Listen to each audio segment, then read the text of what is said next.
বন্ধুসকল বৰ্তমান আপোনালোকৰ পিনে চাহৰ মূল্য কিমান বাৰু কমেণ্টত জনাবচোন। আমাৰ পিনে কিন্তু 33 টকা পৰ্যন্তলৈকে কেছপাতে উঠাই আছিল কিছুদিনৰ আগৰে পৰা, মানে 2-4 দিনৰ আগৰে পৰা। আৰু যিসকলৰ বৰ্তমান পাতৰ প্ৰডাকশ্যনটো বেছি আছে বাগানত, সেইসকলৰ কিন্তু বহুত মানে পকেট গৰম হৈ আছে বৰ্তমান বুলি ক'ব পাৰি, যিহেতু বহুত টকা আহি আছে। এয়া চাওক, মই বাৰু পাতৰ মূল্যৰ ওপৰত ভিডিঅ'টো বনাব খোজা নাই। মই ক'ব খুজিছোঁ যে বাগান আৰু তামোল গছ লগাব লাগে। বহুতে কয় বন্ধু বান্ধৱে যে বাগান আৰু তামোল গছ একেলগে থাকিলে বাগানৰ পাতৰ প্ৰডাকশ্যন কম হয় বুলি, কিন্তু সেয়া কথা নহয় বন্ধুসকল। সেয়া হৈছে আপোনালোকে লগোৱা দূৰত্বটোৰ ওপৰত কথা।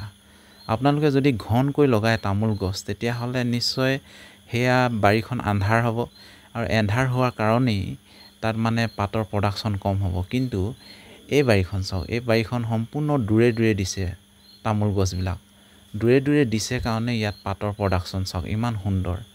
আৰু এয়া চাওক ইমান সুন্দৰকৈ সেউজীয়া পাতবিলাক। আৰু এই বাৰীখন দূৰে দূৰে দিছে কাৰণে মানে ইয়াত কোনো অসুবিধা নহয়, সাৰ প্ৰয়োগ কৰিবৰ কাৰণেও অসুবিধা নহয়।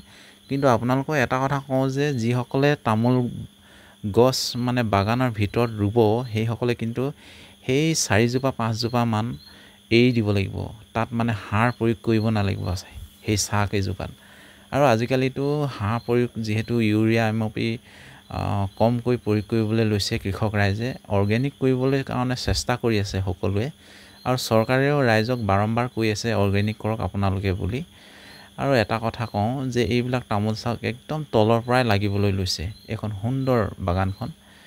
এয়া চাওকচোন, আৰু ইয়াৰ দূৰত্বটো চাওক, প্ৰায় মানে এক ডাঙতকৈও দূৰে দূৰে দিব লাগে তামোল পুলিবিলাক।